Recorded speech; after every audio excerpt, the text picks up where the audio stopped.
আসসালামু আলাইকুম ওয়া রাহমাতুল্লাহি ওয়া বারাকাতুহু।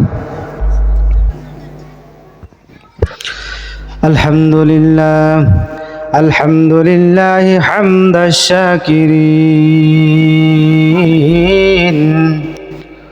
ওয়ায-যাকিরিন ওয়াস-সাবিরিন ওয়াল হামিদিন। রিভাব দেন, সাউন্ড দেন। والشاكرين والصابرين والذاكرين ونؤمن به إيمان الموقنين ونقر بوحدانيته قرار الصادقين أن يعبده عبادة المخلصين ومكلف الجن والإنس والمقربين ونشهد أن لا إله إلا الله وحده لا شريك له لا زد له ولا ند له ولا مثل له ولا مثال له ولا نزير له ولا قدير له ولا هدي له ولا رزق له. ونشهد أن سيدنا ومولانا محمدا عبده ورسوله صلى الله عليه بعدد المطر الأمطار وبعدد السماوات والأرض وبعدد من كل شيء في الدنيا والآخرة. أما بعد فأعوذ بالله من الشيطان الرجيم. بسم الله الرحمن الرحيم.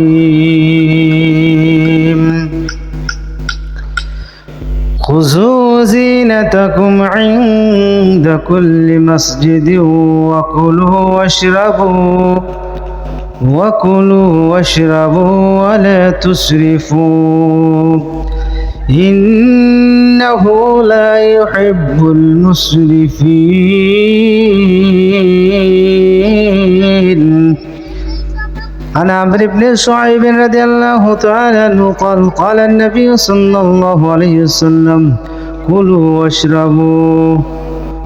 واشربوا وتصدقوا وألبسوا ما لم يخالط إسراف ومخيلة أو كما قال عليه الصلاة والسلام. আমরা সবাই জবান খুলে নবীর উপর দরুদ শরীফ পড়ি। আল্লাহুম্মা সাল্লি আলা মুহাম্মাদ ওয়া আলা আলি মুহাম্মাদ কামা সাল্লাইতা আলা ইব্রাহিম ওয়া আলা আলি ইব্রাহিম ইন্নাকা হামিদুম মাজিদ. আল্লাহুম্মা বারিক আলা মুহাম্মাদ ওয়া আলা আলি মুহাম্মাদ কামা বারাকতা আলা ইব্রাহিম ওয়া আলা আলি ইব্রাহিম ইন্নাকা হামিদুম মাজিদ.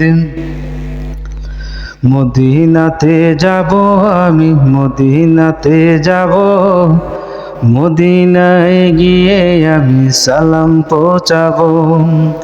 ও বাতাস বলে দে না রোজা কত দূর, রাতে যে আমার কাটে না রে হয় না যে ভোর। ও বাতাস বলে দে না রোজা কত দূর, রাতে যে আমার কাটে না রে হয় না যে ভোর। আমরা প্রথমে মহান আল্লাহ দরবারে শুকরিয়া জ্ঞাপন করি যে আল্লাহ পাক রব্বুল আলামিন আমাদেরকে এই মহতি মাহফিলে আসার, বসার, কথা বলার এবং শোনার তৌফিক দান করেছেন। এই জন্য হৃদয়ের গভীর থেকে মহান আল্লাহর দরবারে শুকরিয়া আদায় করে জুড়ে বলে আলহামদুলিল্লাহ। আমরা যত বেশি আল্লাহ শুকরিয়া আদায় করব তত বেশি লাভ হবে না ক্ষতি হবে? এই যে আলহামদুলিল্লাহ বললেন, এর লাভ আছে কিনা জোরে বলেন। মুসলিম শরীফের ২৪94 হাদিসের মধ্যে নবী ফরমান, হাবিবাতান ইলার রহমান খাফিফাতান আলাল লিসান সাকিলাতান ফিল মিজান। আল্লাহ নবীজি বলেন, পৃথিবীতে এমন দুইটা কালিমা আছে যে দুইটা কালিমা জবানে উচ্চারণ করতে অতি সহজ, আল্লাহর কাছে সব থেকে প্রিয়। এমন দুইটা আর মিজানের পাল্লা অনেক ভারী হবে। ওই কালিমাটা হচ্ছে সুবহানাল্লাহি ওয়া বিহামদিহি সুবহানাল্লাহিল আযীম। তাহলে কে আছে এমন যে তার মিজানের পাল্লা তার আমলটাকে বাড়ি করতে চায়, সেজন্য মাহফিলে দৌড়ে দৌড়ে মাহফিলের মধ্যে আসে। হে বান্দা, সূরা জিনের ওই আয়াতটা যদি আমরা 17 নম্বর আয়াতটা যদি আমরা শুনি, আল্লাহ রাব্বুল আলামিন বলেন, মাইয়ুরিদ আন যিকরি রাব্বিহি, যে ব্যক্তি তার রবের জিকির থেকে ফিরে থাকবে, ইয়াসলুকুহু আযাবান সাআদা। আল্লাহ রাব্বুল আলামিন বলেন, কি বলেন আল্লাহ রাব্বুল আলামিন? আল্লাহ রাব্বুল আলামিন সূরা জিনের 17 নম্বর আয়াত আল্লাহ বলেন, যে ব্যক্তি ওমাইয়ুরিদ আন যিকরি রাব্বিহি, যে তার রবের জিকির থেকে ফিরে থাকবে, ইয়াসলুকুহু আযাবান সাআদা, আল্লাহ রাব্বুল আলামিন তাকে জাহান্নামের আগুনে প্রবেশ করাবেন। তাহলে বুঝে থাকলে বলেন, আপনি যে মাহফিলে আসলেন, লাভ হলো না ক্ষতি? এইভাবে যদি আমি বলতে থাকি বান্দায় জিকির করলে কত লাভ, 100 উপকার আছে। যদি আমি বলা শুরু করি মূল আলোচনা শেষ হবে না।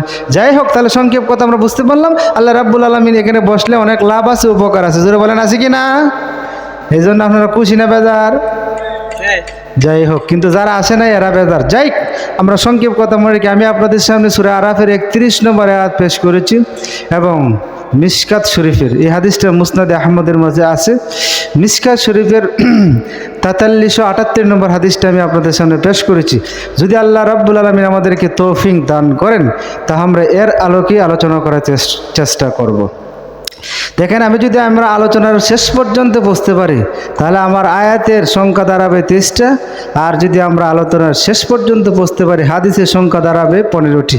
যদি আমরা আমাদের আলোচনার শেষ পর্যন্ত বুঝতে পারি, তাহলে এই 30টা আয়াত এবং 15টা হাদিসকে সামনে রেখে আমরা আমাদের আলোচনাকে সামনের দিকে এগিয়ে যাওয়ার চেষ্টা করব। আল্লাহ যেন আমাদের তৌফিক দান করেন, এই জন্য হৃদয়ের গভীর থেকে জোরে বলেন আলহামদুলিল্লাহ, আমিন। যাই হোক, আল্লাহ রাব্বুল আলামিন দেখেন, আমি সংক্ষিপ্তভাবে আলোচনা করার চেষ্টা করব। আমি যে আয়াতটি আপনাদের সামনে আলোচনা করব, এই আয়াতের সারমর্ম কথা হলো 5টা। জোরে বলেন, কয়টা? যদি আপনি সারমর্ম কথাটা মনে রাখতে পারেন, তাহলে আমি কি বলে গেছি এটা আপনি নিজেই টের পাবেন। আপনি যতই অশিক্ষিত হন না কেন, আপনি যদি সংক্ষিপ্ত কথাগুলি মনে রাখতে পারেন, আমি এখানে কি গান গায়ে গেলাম, নাকি কোরআনের তাফসির করলাম, না হাদিসের ব্যাখ্যা করলাম, নিজে আপনি টের পাবেন। তাহলে আসেন, এই আয়াতটাকে আমরা যদি আলোচনা করি, তাহলে এই আয়াতের সারমর্ম কথা দাঁড়াবে 5টা। জোরে বলেন, কয়টা?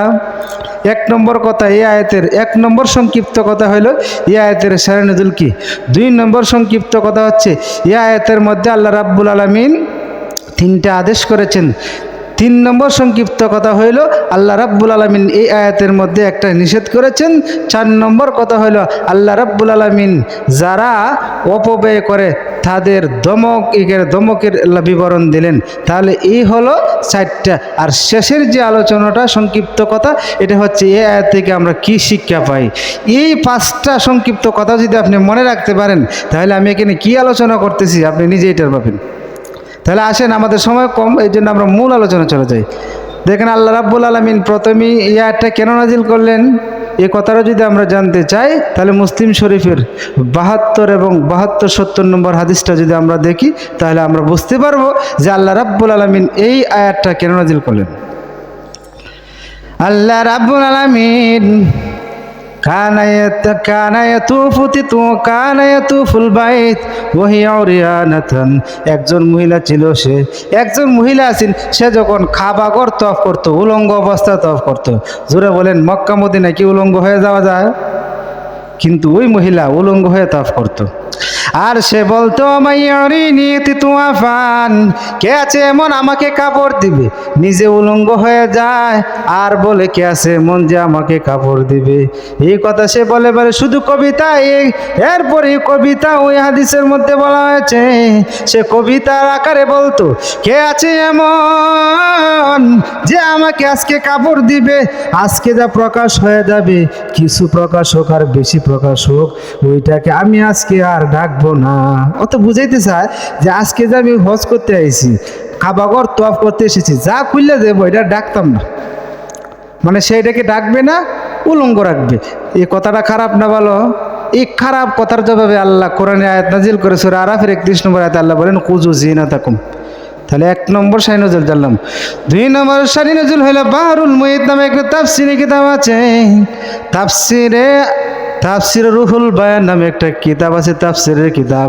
ওই কিতাবের মধ্যে তাদের সারমর্ম কথাগুলো কি, অর্থাৎ তারা যখন তওয়াফ করতে যাইতো তখন তারা মনে মনে কি করত যে আজকে চর্বিযুক্ত খাবার খাওয়া যাবে না। কি খাবার খাওয়া যাবে না?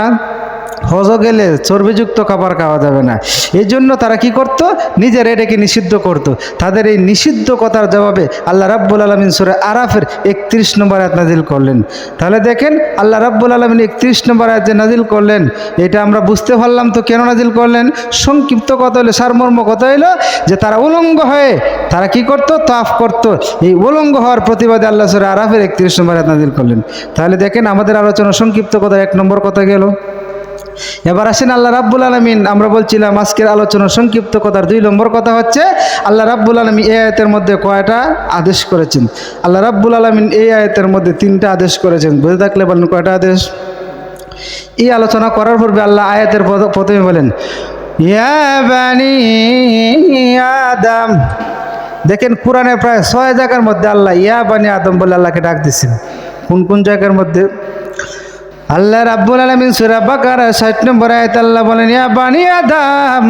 আল্লাহ রাব্বুল আলামিন এই সূরা বাকারা 180 নম্বর আয়াতে আল্লাহ বলেন ইয়া বানি আদম। এভাবে আল্লাহ রাব্বুল আলামিন আরো 6 জায়গা বললেন ইয়া বানি আদম। এইভাবে আল্লাহ 6টা জায়গার মধ্যে বললেন ইয়া বানি আদম, ইয়া বানি আদম। 6 জায়গার মধ্যে আল্লাহ বলেন হে আদম সন্তান। আল্লাহ আদম সন্তান বলে কি বুঝাইতে চান? এখানে আদম সন্তান দ্বারা কাদেরকে উদ্দেশ্য করা হয়েছে? যদি আমরা তাফসীরে কুরতুবী দেখি, ওই তাফসীরে কুরতুবীর মধ্যে লেখা আছে ও হুয়া খিতাবুল জামিল আলাম, অর্থাৎ তিনি বলেন এখানে সারা পৃথিবীর যত মানুষ আছে সব মানুষদেরকে উদ্দেশ্য করে আল্লাহ বলেন ইয়া বানি আদম। এখানে খ্রিস্টানও ঢুকে গেছে, ইহুদি ঢুকে গেছে, নাসারা বৌদ্ধ যা আছে সবাইকে আল্লাহ এই আয়াতের মধ্যে ঢুকিয়ে বলেন ইয়া বানি আদম, ইয়া বানি আদম, ইয়া বানি আদম, ইয়া বানি আদম। জমিনে যখন হাঁটবে তুমি পালা পালা ধীরে কদম, জমিনে যখন হাঁটবে তুমি পালাও ধীরে কদম। আল্লাহর জমিনে কি বেটাগিরিতে হাঁটা যাবে নাকি?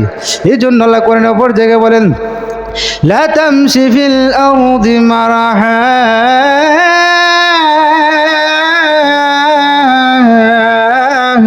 আল্লাহ বলেন এ বান্দা যখন জমিনে হাঁটবা, আমি আল্লাহর জমিনে বেটাগিরি দেখায় হাঁটবা না, বিনু হয়ে আমি আল্লাহর জমিনে হাঁটো। কারণ এই জমিনটা আমি আল্লাহ, দিস ইজ ল্যান্ড মাই, এই জমিনটা আমার। অতএব আমার জমিনে যখন হাঁটবা ধীরে স্থিরে হাঁটবা, অহংকার হয়ে হাঁটবা না। যাই হোক আমরা সেই কথা বলতে চাই না, আমরা বলতে চাই আল্লাহ রাব্বুল আলামিন এখানে বনি আদমকে ডাকলেন। ঠিক একই কথা মুহাররির লজিজ নামে কিতাব আছে, তাফসীরি কিতাব, এই কিতাবে একই কথা লেখেন। তবে তাফসীরে মাক্কি নামে একটা তাফসীরি কিতাব আছে, ওই কিতাবে এখানে বনি আদম দ্বারা কাদেরকে উদ্দেশ্য করেছেন? তিনি বলেন কানু ইয়াতাতাররাউনা ফিত তাওয়াফ, যারা উলঙ্গ হয়ে কাবা ঘর তাওয়াফ করত তাদেরকে এখানে উদ্দেশ্য করা হয়েছে। যাই হোক আমরা বুঝলাম এই কথাটাই যদি আমরা মেনে নিই তাহলে আমাদের জন্য বোঝা সহজ হবে যে যারা উলঙ্গ হয়ে যারা তাওয়াফ করত তাদেরকে উদ্দেশ্যে আল্লাহ বলেন খুজু জিনাতাকুম। তাহলে আল্লাহ, আমরা বলছিলাম এই আয়াতের মধ্যে তিনটা আদেশ করেছেন। 1 নম্বর আদেশ আল্লাহ বলেন খুজু, খুজু জি, আল্লাহ কোরআনে অসংখ্য জায়গায় বলেছেন খুজু জিনাতাকুম, তোমরা এনে জিনাত দ্বারা উদ্দেশ্য হইল তাসবিহ মুরসাল, অর্থাৎ এখানে জিনতকে অর্থাৎ সুন্দর কাপড়ের সাথে তাসবিহ দেওয়া আছে, এই হিসাবে এখানে ইস্তেহারা কেন হয়। যাই হোক, আমরা সংক্ষেপ কথা মেনে নিলাম যে আল্লাহ রাব্বুল আলামিন বলেন, এর দুনিয়ার মুমিন, মুমিন কুমিন যাদের সবাইকে আল্লাহ ডেকে বলেন, হে বনি আদম, তোমরা যখন আমি আল্লাহর কাবা ঘর তওয়াফ করবা তখন তোমরা সৌন্দর্য গ্রহণ করবা, অর্থাৎ কাপড় পরিধান করে তোমরা আমি আল্লাহর কাবা ঘরে যাইবা। জোরে বলেন, কাবা ঘরে কেন যাইত না? এটা মুফাসসিরিনে কেরাম রহস্য উদ্ঘাটন করে তারা বলেন, আমরা যে কাপড় পরে গুনাহ করেছি সেই কাপড় পরে আবার কেমনে হজ করব? যুক্তিটা দেখছেন? তারা উলঙ্গ হয়ে কেন কাবা করে যেত? আমরা যে কাপড় পরে গুনার কাম করছি এই কাপড় নিয়ে আবার হজে যাবে কেন? তাহলে আমিও যদি যুক্তি দেয় বলি, তুমি যে হাত দিয়ে গুনাহ করেছো ওই হাতটাকে কেটে তুমি বাড়িতে রেখে তারপর যাও, এটা দান দামি আলাপ। জোরে বলেন, এটা কিসের আলাপ? এটা ও যুক্তি একটা কথা, গুনাহ করছি আমি আর রেখে গেলাম কাপড়, এটা অসম্ভব কথা। যাই হোক, তাহলে এখানে ইন্দা কুল্লি মসজিদ, এখানে মসজিদ দ্বারা 4টা ব্যাখ্যা পাওয়া যায়। তাফসীরে মাওয়ারদির মধ্যে 4টা ব্যাখ্যা লেখেন। এখানে কেউ বলছেন সাতরাতুল আওরাত ফি তাওয়াফ, কেউ বলছেন তাওয়াফের সময় তোমরা কাপড়টাকে রাখো, কেউ বলছেন সাতরাতুল আওরাত ফি সালাত, নামাজে যখন যাইবা তখন তোমরা তোমাদের কাপড়গুলোকে রাখো। এইভাবে আরেকটা ব্যাখ্যা হলো সমাজে গেলে সুন্দর কাপড় পরিধান করে যাও। 4 নম্বর ব্যাখ্যা হচ্ছে তোমরা যখন সমাজে যাই বা দাড়িগুলোকে আশ্রয় যাও, তবে পিছনে যে 2টা ব্যাখ্যা এটা দুর্বল। যাই হোক, নামাজ পড়ার সময় হোক আর তাওয়াফ করার সময় হোক আমরা কি পরে যাব? কাপড় পরিধান করে যাব। তাহলে আমরা সংক্ষেপ কথা এনে বুঝলাম। আল্লাহ বলেন খুজু জিনাতাকুম ইনদা কুল্লি মসজিদ, যখন তোমরা তাওয়াফে যাও অথবা নামাজ পড়তে যাও তখন তোমরা কাপড় পরিধান করে যাও। সুন্দরের দাম আছে কিনা জোরে বলেন? সুন্দরের অনেক দাম। ঘটনা একটা বলবো নাকি? সময় কম তো। যাই হোক, সুন্দরের ঘটনা একটা বলি। চেঙ্গিস খান এবং খলিফা মুতাসিম বিল্লাহ 2 জনের যুদ্ধ হইল। সংক্ষেপ করে একদম বলি বোঝানোর জন্য সুন্দরের দাম আছে কিনা। আল্লাহ রাব্বুল আলামিন সৌন্দর্য সম্পর্কে কোরআনে অনেক আল্লাহ, এই যে হাদিস আমরা একটু পরে বলবো। যাই হোক, তাহলে আমরা কি বলছিলাম যে সুন্দরের দাম আছে। চেঙ্গিস খান আর খলিফা মুতাসিম বিল্লাহ 2 বাদশার যুদ্ধ হইল। চেঙ্গিস খান তিনি যুদ্ধের মধ্যে জয় হইলেন। এরপরে মুতাসিম বিল্লাহর একজন বাদী ছিল, সে ছিল খুব সুন্দরী। সুন্দরী তো আমরা দুনিয়াতে তো খুঁজি, জুড়ে বলেন খুঁজি কিনা? এই সুন্দরীকে সে নিয়ে গেল। নিয়ে যাওয়ার পর মনে আকাঙ্ক্ষা জাগলো, সুন্দরী মহিলা যেহেতু তাকে আমি কুকর্ম করব। এখন এই সুন্দরী মহিলা ছিল খুব বুদ্ধিজীবী, এমন তার বুদ্ধির প্রখরতা নিজেকে শেষ করে দিয়েছে। এর পরেও সে তার কুকর্মে কাউকে শরীক করে নাই, অর্থাৎ সে কুকর্ম করে নাই। দেখেন এই মহিলাটা কি বুদ্ধি করছে। মুতাসিম বিল্লাহর কাছে সে ছিল, সে বলতেছে, ও চেঙ্গিস খান, মুতাসিম বিল্লাহর অনেক গোপন কথা আছে, আপনাকে বলে দেই। সব কথা বলে দেওয়ার পর শেষে বলেন, এমন একটা কথা আছে যেই কথাটা আমি ছাড়া আর কেউ জানে না। চেঙ্গিস খান ফালমাই রাখো, ঠিক আছে কি কথা বলো? চেঙ্গিস খান বলে, তাড়াতাড়ি বলো এটা কেমন কথা? সে বলল, এমন একটা তাবিজ আমার কাছে আছে, এই তাবিজটা যদি কেউ তার শরীরে লাগায় তাহলে আঘাত করলে সে আঘাত পাবে না, পানিতে ডুবে যাইলেও সে ডুববে না, যত আঘাত করুক সে আঘাত পাবে না। এই কথা বলার পর চেঙ্গিস খান বলে, ঠিক আছে তাহলে তাবিজটা দেও। ওই মহিলা বুদ্ধি করে বলেন, ঠিক আছে তাবিজটাকে আপনি আমার উপরে চেকিং করে নেন, আগে আমার উপর পরীক্ষা করেন, দেখেন কাম হয় কিনা। তখন মহিলা বলল, ঠিক আছে আপনি আমার উপর ধারালো অস্ত্র দিয়ে আঘাত করেন। তখন ধারালো অস্ত্র দিয়ে আঘাত করলো। আপনারা কি মনে করেন তলোয়ার দিয়ে যদি আপনার শরীরে আঘাত করে আপনার শরীর কাটবে কিনা? তলোয়ার দিয়ে আঘাত করতে দেরি হয়েছে, কিন্তু ওই মহিলার গর্দান থেকে আলাদা হইতে দেরি হয় নাই। কি বুঝলেন ঘটনাটিতে? মানে সে কুকর্ম যাতে না করতে পারে এই জন্য সে বুদ্ধি কাটাইছে, যেমন একটা তাবিজ আছে যে আপনি আঘাত করলে আঘাত পাবে না। জোরে বলেন, সে নিজে কুকর্ম থেকে বাঁচার জন্য। আর ভাই যে চেঙ্গিস খান পাগল হয়েছেন কেন? সুন্দরের কারণে, জোরে বলেন ঠিক না? দুনিয়া সুন্দর আসমান সুন্দর, দুনিয়া সুন্দর আসমান সুন্দর, সুন্দরে সুন্দরে পাল্লা, জানি না কত সুন্দর তুমি আল্লাহ, জানি না কত সুন্দর তুমি আল্লাহ। কথা এখানে আমরা সংক্ষিপ্ত কথা বলছি না, আমার এই আয়াতের মধ্যে তিনটা আদেশ করেছেন। এক নম্বর আদেশ হইল তোমরা যখন নামাজে যাবে কি করবা? সৌন্দর্য গ্রহণ করো, মানে কাপড় পরিধান করো। এবার আমি আপনাদেরকে দুইটা হাদিস শোনাই। মুসলিম শরীফের 167 নম্বর হাদিসের মধ্যে নবীজি বলেন, নবীজি বলছেন যে যাদের অন্তরে মান কানাফি কালবিহি, যার অন্তরে শস্যদানা পরিমাণ আছে সে জান্নাতে যাবে না। এই কথা শোনার পর এক লোক দাঁড়াইলো, দাঁড়াইয়া বলল, হে নবী, যদি কারো, যদি কেউ চায় তার সাহাসান, যদি কেউ চায়, ইন্নার রাজুলা, যদি কেউ চায় আয়া কোনা সাউবু হাসানান ও না আলু হাসানান, যদি কেউ চায় তার কাপড় সুন্দর হোক, যদি কেউ চায় তার স্যান্ডেল সুন্দর হোক, এটা কি কোনো অহংকার হবে? আল্লাহ নবী জবাব দিয়ে কি বলেন? আল্লাহ নবীজি বলে, ইন্নাল্লাহ জামিল, নিশ্চয় আল্লাহ সুন্দর, হিব্বুল জামাল, আল্লাহ সুন্দরকে ভালোবাসেন। অতএব সুন্দরকে আমাদের সবাইকে ভালোবাসা দরকার। জোরে বলেন কি না? এই ঠিক এই গরমভাবে মিশকাতের 43 ও 47 নম্বর হাদিসের মধ্যে নবীজি বলেন, ইন্নাল্লাহ ইহিব্বু ইন্নাল্লাহ ইহিব্বু, আল্লাহ রাব্বুল আলামিন ভালোবাসেন আসারু নিয়ামাতি আলা আবদিহি, তার বান্দার নিয়ামত যত দিয়েছেন নিয়ামতকে প্রকাশ করতে আল্লাহ ভালোবাসেন। তাহলে সুন্দরকে আল্লাহ ভালোবাসেন। যাই হোক, তাহলে আজকের সংক্ষিপ্ত কথা 2 নম্বর কথা ছিল যে তিনটা আদেশ, তিনটা আদেশের মধ্যে 2 নম্বর আদেশ ছিল কুলু ওয়াশরাবু। আল্লাহ রাব্বুল আলামিন বলেন কুলু ওয়াশরাবু। এইভাবে আল্লাহ কোরআনের 6 জায়গা বললেন কুলু ওয়াশরাবু। আল্লাহ সূরা তুরের 19 নম্বর আয়াত আল্লাহ বলেন কুলু ওয়াশরাবু। আল্লাহ রাব্বুল আলামিন সূরা হাক্কার 24 নম্বর আয়াত আল্লাহ বলেন কুলু ওয়াশরাবু। আল্লাহ রাব্বুল আলামিন সূরা মুরসালাতের 43 নম্বর আয়াত আল্লাহ বলেন কুলু ওয়াশরাবু। এইভাবে আল্লাহ বলতে বলতে সূরা আরাফের 31 নম্বর আয়াত আল্লাহ বলেন কুলু ওয়াশরাবু। বলতে বলতে আল্লাহ 6 জায়গা বললেন কুলু ওয়াশরাবু, খাও দাও, খাও পান করো, খাও পান করো। আল্লাহ রাব্বুল আলামিন আরো কোরআনের 20টা জায়গা বললেন কি খাবার খাইতে আল্লাহ বললেন। 20টা জায়গা যদি আমি বলা শুরু করি 20 মিনিটের প্রয়োজন। তাহলে দেখেন, আমরা বলি আল্লাহ রাব্বুল আলামিন বলছেন কুলু ওয়াশরাবু, কি খাবার খাইবো আমরা? এখানে কুলু শব্দটা কিসের জন্য এসেছেন? তাফসীর ইবনুল জাওজির মধ্যে লেখেন আল-আমরু ফিহি মালিল ইবাহা, এখানে কুলু এবং ওয়াশরাবু যে 2টা শব্দ এসেছে এটা ইবাহাতের জন্য। অথবা তাফসীর কুরতুবিতে ইবনে আব্বাস থেকে বর্ণিত হইল যে এখানে কুলু এবং ওয়াশরাবু যেটা, এখানে যে আমাদের খাওয়া এবং পান করা হালাল এটা বুঝাইছে। যাই হোক, আমরা সংক্ষিপ্ত কথা এখানে রাখলাম। তাহলে কি খাবার খাইবো? আল্লাহ কি খাবার আমাদের খেতে হবে? আল্লাহ রাব্বুল আলামিন 20 জায়গার মধ্যে উল্লেখ করেছেন। আল্লাহ রাব্বুল আলামিন সূরা বাকারা 60 নম্বর আয়াত আল্লাহ 57 নম্বর আয়াত আল্লাহ বলেন কুলু ওয়াশরাবু মিন তাইয়্যিবাত, তোমরা এমন খানা খাও যেটা পবিত্র। ঠিক আল্লাহ রাব্বুল আলামিন সূরা মুমিনের 51 নম্বর আয়াত আল্লাহ বলেন কুলু মিন তাইয়্যিবাত। আল্লাহ রাব্বুল আলামিন সূরা তাহার 81 নম্বর আয়াত আল্লাহ বলেন কুলু মিন তাইয়্যিবাত। আল্লাহ রাব্বুল আলামিন এইভাবে বলতে বলতে প্রায় 20টা জায়গায় বলছেন কুলু মিন তাইয়্যিবাত, এমন খাদ্য খাও যেটা তোমাদের জন্য উপকার। হালাল আর তৈবাতের মধ্যে ব্যবধান আছে না? হালাল যেটা আমার হালাল বৈধ, কিন্তু তৈবাত মানে যে খাবার আমার জন্য সুস্থ, যে খাবার খেলে আমার দেহে উপকার আসবে।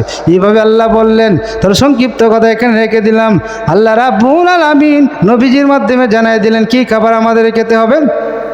মিশকাতের দেখেন 4377 নম্বর হাদিসের মধ্যে আল্লাহ নবীজি বলেন কুল মাশিতা ওয়াল বিস মাশিতা, তোমাদের যা ইচ্ছা খাও, যা ইচ্ছা তোমরা পান করো, তবে মাখতা অতকা ইসনাতান, 2টা জিনিস থেকে বেঁচে থাকবা।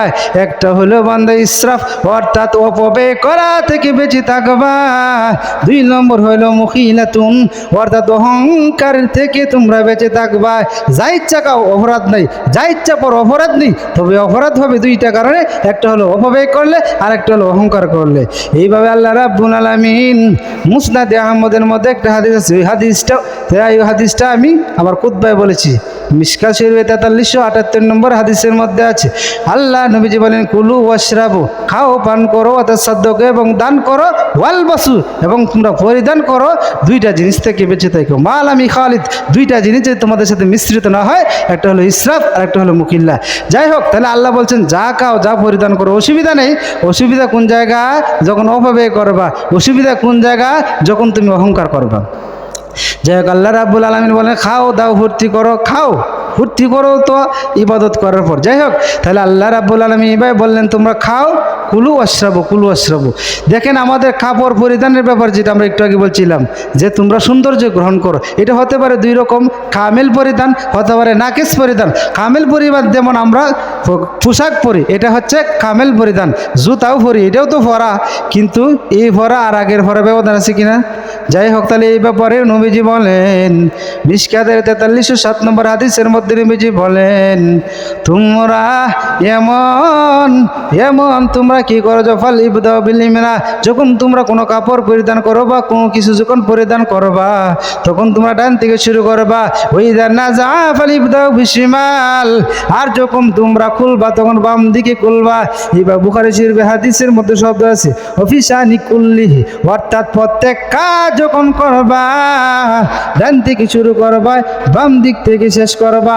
ডান দিক থেকে শুরু করা প্রতিটি কাজ, প্রতিটি ভালো কাজ ডান দিক থেকে শুরু করা সুন্নাহ, বাম দিক থেকে শেষ করা এটাও সুন্নাহ। যাই হোক, তাহলে আমরা বলছিলাম এইভাবে আল্লাহ রাব্বুল আলামিন বলছেন তোমরা খাও, খাও এমন খাবার খায় যেটা খাইলে তোমাদের জন্য ক্ষতি হয়। এই জন্য বান্দা খাবারে অনেক বিধান আছে।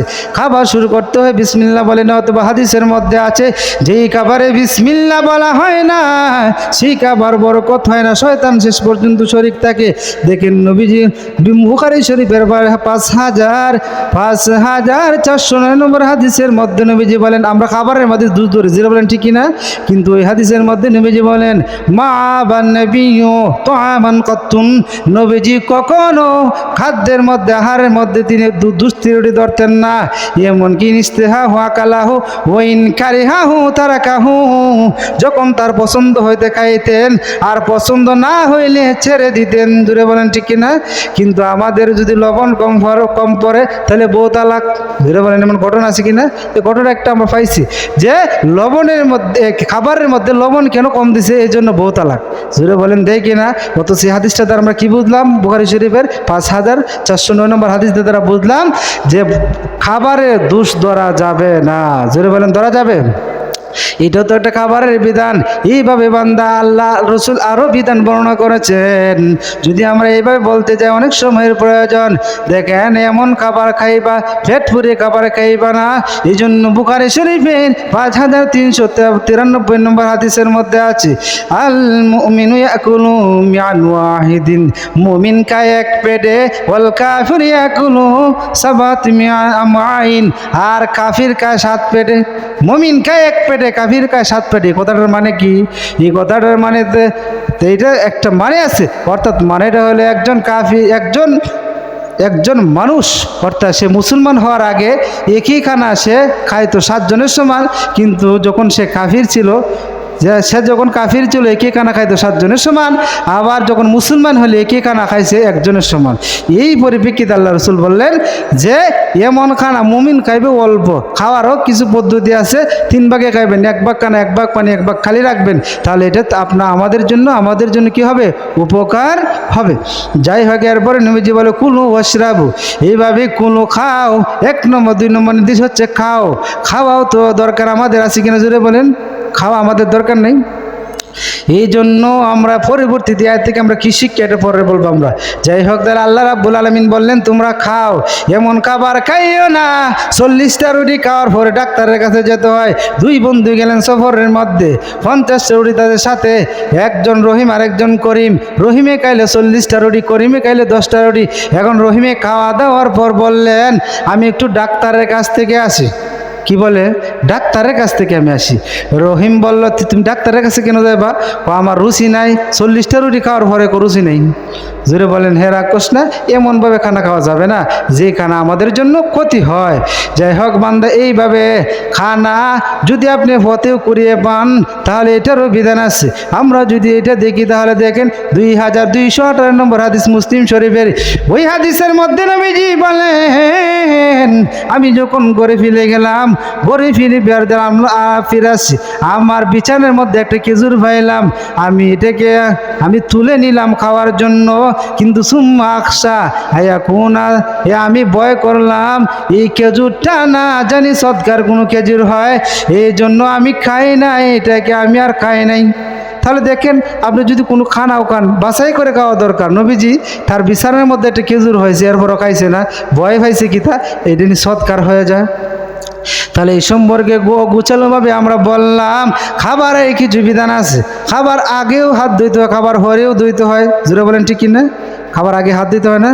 এক ব্যক্তি কয়, এক ব্যক্তি শ্বশুর বাড়ি দেখতে যাওয়ার পরে যখন বললো শ্বশুরি, তুমি হাত দাও না কেন? হাত ধুইবে কেন? খাওয়ার পরে তো এমনি ধুইতে হইব, তার অন্য ধুয়ে লাভ কি? ব্যাকুল নাজরে বলেন। যাই হোক, তাহলে খানার আগেও হাত ধুইতে হবে, পরেও ধুতে করতে হবে। কারণ খানার আগে কেন ধুতে করতে হবে এই কথাটা পরিষ্কার, খানার পরে কেন ধুতে করতে হবে এই কথাটা পরিষ্কার। এটা আমার নতুন করে বোঝানো কি দরকার? যাই হোক, আমরা যেই কথা বলতেছিলাম, তাহলে আল্লাহ রাব্বুল আলামিন বলছেন কুলু, খাও। তাহলে এখানে খাওয়াটাকে হালাল করার জন্য তাফসির কুরতুবী, তাফসির তাবারি সহ, যে এখানে খাদ্যটাকে হালাল করার জন্যই আদেশ করেছেন যে তোমরা খাও এবং পান করো। তাহলে দেখেন, খাও এবং পান করো, পান করতে হবে, পানেরও বিধান আছে কিনা জোরে বলেন। আমার নবীজি তিরমিজি সহ অসংখ্য কিতাবের হাদিসের মধ্যে আছে, নবী যখন খাইতেন তিন শ্বাসে পানি খাইতেন। জোরে বলেন কয় শ্বাসে? 3 শ্বাসে পানি খাইতেন। অথচ আমরা গরুর মতো এক টান দিয়ে খেয়ে ফেলি। জোরে বলেন ঠিক কিনা? এক টান দিয়ে আমরা খেয়ে ফেলি না, অথচ খাইতে হবো কয় টানে? কারণ তুমি যদি এক টানে পানি খাও অথবা দাঁড়িয়ে যদি পানি খাও, তাহলে তোমার 2টা কিডনি নষ্ট হয়ে যেতে পারে। এই জন্য বিজ্ঞান প্রমাণ করেছে দাঁড়িয়ে পানি খাওয়া যাবে না, একসাথে পান করা যাবে না। অথচ এই বিধানগুলো নবীজি আমাদেরকে আরো 1500 বছর আগে আমাদেরকে সেই বিবরণ দুইগুলি দিয়ে গেছেন। এখন বিজ্ঞান এসে সেইগুলো প্রমাণ করছে। তাহলে খাবার খাইতে হবে, পান করতে হবে কিভাবে? 3 শ্বাসে। জোরে বলেন কয় শ্বাসে? এমন খাবার খাও রে মুমিন যে খাবার হালাল, এমন খাবার খাও রে মুমিন যে খাবার হালাল। হালাল করেছেন আল্লাহ যারে নাম জালাল, এমন খাবার খাও রে মুমিন যে খাবার হালাল, এমন খাবার খাও রে মুমিন যে খাবার ভালো। ও মুসলমান তুমি বলো, এই নিয়ামত কে দিল? এমন খাবার খাও রে মুমিন যে খাবার ভালো, এমন খাবার খাও রে মুমিন যে খাবার হালাল। হালাল হারামে মেনে চলো ওরে আলাল দুলাল, এমন খাবার খাও রে মুমিন যে খাবার হালাল, এমন খাবার খাও রে মুমিন যে খাবার হালাল। যে কোনো খাবার খাওয়া যাবে নি, যে কোনো খাবার খাওয়া যাবে। আপনারা সব খানা খান। তাহলে আমরা কি খানা খাই? আমরা সব খানা খাওয়া যাবে না, গরু মরা খাওয়া যাব। তাহলে এই মশলাটা জেনে নিন। এমন জায়গা যদি আপনি যান, ফতুয়ার কিতাব এটা, এমন জায়গা যদি আপনি যান যেখানে গরু মরা ছাড়া বা মরা ছাড়া কিছু নাই, এখন আপনার এমন পেটে বড় ক্ষুধা লেগেছে, গরু মরা ছাড়া কোনো খাবার নাই, তাহলে ফতুয়া হইল এমন পরিমাণ আপনার জন্য খাওয়া ফরজ, যেই পরিমাণ খেলে আপনার জান বাঁচবে। কথা বুঝাইছে? তাহলে এমন খাবার খাইতে হবে হালাল, কোনো সময় হারাম জিনিসটা আমাদের জন্য হালাল হয়ে যায়। যেটা বলেন ঠিক কিনা? যাই হোক, আমরা যেই কথা বলতেছিলাম, আল্লাহ রাব্বুল আলামিন এই জন্য বলছেন পান করার বিধান আছে না না? জুড়ে বলেন। এবার মুহাদ্দিসে দেওলির একটা ঘটনা আছে, সংক্ষেপ করে বলি বান্দা। মুহাদ্দিসে দেওলি যখন তিনি মদিনায় গেলেন, মদিনা থেকে যখন বাড়িতে মানে হিন্দুস্তানে চলে আসবেন, হিন্দুস্তানে যখন তিনি চলে আসবেন, তখন তার মন চাচ্ছিল না মদিনা থেকে আসতে। আমাদের মদিনা যেতে মন চায়, মন আমারে কেন এত পাগল যেতে মদিনায়। আপনাদের মন পাগল হয়, আমার মন তো পাগল হয়, আপনাদের মন পাগল দরকার। যাই হোক, মদিনা থেকে তিনি আসতে মন চাচ্ছিল না। এরপর থেকে স্বপ্নে দেখানো হইলো, মুহাদ্দিস দেলই, যাও তুমি যাও, তোমার দেশের মধ্যে তুমি যদি যাও আমি নবীকে তুমি প্রতিদিন দেখতে পারবা। এরপর সে তো দেশের মধ্যে গেল। আর নবীজি বলছেন, যারা ভালো অলিয়া উলিয়া আছে তাদের সুহবতে ধরিও। এরপর দেশে আসার পর একজন অলির কাছে গেলেন। যাওয়ার পর সে তাকে আপ্যায়ন করলো, মুহাদ্দিস দেলইকে আপ্যায়ন করলো। আপ্যায়ন করার পর সে তাকে শেষে গিয়ে একটা মদ দিল। মদ কি খাওয়া যায় না হারাম না হালাল জোরে বলেন? হারাম না হারাম জোরে বলেন না কেন? আর একটু জোরে বলেন, হালাল না হারাম? হারামে আরাম নেই, আছে অনেক ক্ষতি। হালালে হারামে আরাম নেই, আছে অনেক ক্ষতি। হালালকে মারা গেলে থাকবে না কোনো গতি। হারামে আরামে নেই, আছে অনেক ক্ষতি। জোরে বলেন আছে কিনা? এই জন্য হালাল হারাম বাচ্চা খাইতে ঠিক কিনা? যাই হোক, তাহলে আমরা বলতেছিলাম, মুহাদ্দিস দেলই যখন ওই ওলি আল্লাহর দরবারে গেলেন, দরবারে যাওয়ার পর যখন তাকে খানার আপ্যায়ন করলো, শেষে একটা মদ দিল। হে বেলি বলি, শেষে মদ দিয়ে বলে, এটা খাও, যদি না খাও তাহলে তুমি আফসোস করবা। এরপরে মুহাদ্দিস দেলই তিনি কি করলেন? প্রথম দিন না খেয়ে বাড়িতে চলে গেলেন। বাড়িতে যাওয়ার পর তিনি স্বপ্নে দেখাইলেন, মুহাদ্দিস দেলই নবীজি দরবারে গেলেন। নবীজি দরবারে যাওয়ার পর নবীজি দরবারে তাকে ঢুকতে দেওয়া হয় নাই। আর এই দরজার সামনে দাঁড়ায় আছে ওই পীর যে তারে মদ দিছেন।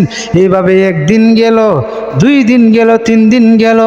3 দিনের পর 3 দিন যাওয়ার পর 3 দিন যখন গেল, তখন 3 দিনের সময় একই কথা বললেন যে তুমি যদি মদ পান না করো তাহলে তুমি নবীর দরবারে যাইতে পারবে না। এরপরে পরের দিন যখন গেলেন, শেষের দিন যখন গেলেন, নবীজি জিজ্ঞাসা করতেছে, কই রে মুহাদ্দিস দেলই কই? মুহাদ্দিস দেলই স্বপ্নের মাধ্যমে চিৎকার দিয়ে বুঝাইলেন, আমি তো বাহিরে, ওই লোকটা আমাকে ভিতরে ঢুকতে দেয় না। তখন নবীজি দোয়া করলেন, দূর হ ইকনাস ইয়াকালবি, অর্থাৎ ওই ওলিকে নবীজি বদদুয়া দিলেন, দূর হয়ে বন্ড, দূর হয়ে কুকুর। এই কথা বলতে এই যে বন্ড ওলি, বন্ড ফকির, সে কি হয়ে গেল? সাথে সাথে কুকুরে পরিণত হয়ে গেল। এর পরের দিন যখন তিনি গেলেন, যাইয়া জিগাইলেন, তোমাদের দরবারে বড় ফিরে কামেল কই? ফিরে কামেল তো ঘরে শুয়ে আছে। ঘরে যাইয়া দেখলেন নাই। যখন দারোয়ানকে জিজ্ঞাসা করলে, এখানে কি কেউ এসেছিল? তারা বলল না, একটা কুকুরকে দেখেছি এদিকে বেরিয়ে যেতে। তাহলে দেখেন, এই হালাল জিনিসটাকে হারাম মনে করার কারণে, হারাম জিনিসটাকে হালাল মনে করার কারণে এই ওলি শুকুরে পরিণত হয়েছে। নাউজুবিল্লাহ, জোরে বলেন। যাই হোক, তাহলে বলতেছিলাম 3 নম্বর উপদেশ হইল খাও পান করো। এবার আমরা সংক্ষিপ্ত কথায় চলে যাই। 4 নম্বর সংক্ষিপ্ত কথা হইলে ওয়ালা তুসরিফু, তোমরা অপব্যয় করিও না। কোরআনে আল্লাহ বলেন ওয়ালা তুসরিফু। এখানে 3টা ব্যাখ্যা পাওয়া যায়। ইমাম সুদ্দি বলেন এখানে লা তুহরিমু ফিত তাহরিম, হারামের মধ্যে বাড়াবাড়ি করিও না। কেউ বলছেন হারাম কেউ না। 3 নম্বর ব্যাখ্যা হইল হারামকে আরাম অনুভব করিও না। তাহলে লা তুসরিফু দ্বারা 3টা ব্যাখ্যা পাইলাম। এভাবে বান্দা দেখেন, আদাবুল মুফরাদের মধ্যে বুখারী সহ আদাবুল মুফরাদের 353 নম্বর হাদিসের মধ্যে আছে, আল্লাহ 3টা জিনিসকে ভালোবাসেন আর 3টা জিনিসকে ঘৃণা করেন। 3টা জিনিস যে ভালোবাসেন, এইটা হলো আয়াবুদুহু, আল্লাহর ইবাদত করা, আল্লাহর সাথে শরীক না করা। আর যে শেষের যে 3টা জিনিস যে ঘৃণা করে, এটা হলো কিলা ওয়া কাল, অর্থাৎ বেশি কথারে আল্লাহ পছন্দ করতেন, কাসরাতুস সুয়াল, আর হইল এজাতুল মাল, অর্থাৎ বেশি সোয়াল করা কেউ আল্লাহর নবীজি ঘৃণা করতেন, বেশি অপচয়কেও আল্লাহ কি নবীজি কি করতেন? ঘৃণা করতেন। তাহলে আল্লাহ বলেন ওয়ালা তুসরিফু, তোমরা কি করিও না? অপব্যয় করিও না। আর যে সংক্ষিপ্ত কথা, শেষে সংক্ষিপ্ত কথা আল্লাহ বলেন ইন্নাহু লা ইউহিব্বুল মুসরিফিন, আল্লাহ বলেন অপচয়কারীকে আমি আল্লাহ পছন্দ করি না। যাই হোক, তাহলে আমি শুধু রিচার্জ সার্ভ তার গবেষণার কথা বলি যে বেশি যখন আপনি খাইবেন তাহলে আপনার অনেক ক্ষতি আছে। 1 নম্বর ক্ষতি হইলো মস্তিষ্কে আপনার কি হয়ে যাবে, তাড়াতাড়ি মস্তিষ্কে শিরা ফেটে যেতে পারে বেশি খাওয়ার কারণে। এইভাবে আমরা এর থেকে 8টা জিনিস শিক্ষা হয়, বলার সময় নেই। আমরা যতটুকু বললাম, আল্লাহ রাব্বুল আলামিন আমাদেরকে আমল করার তৌফিক দান করুক।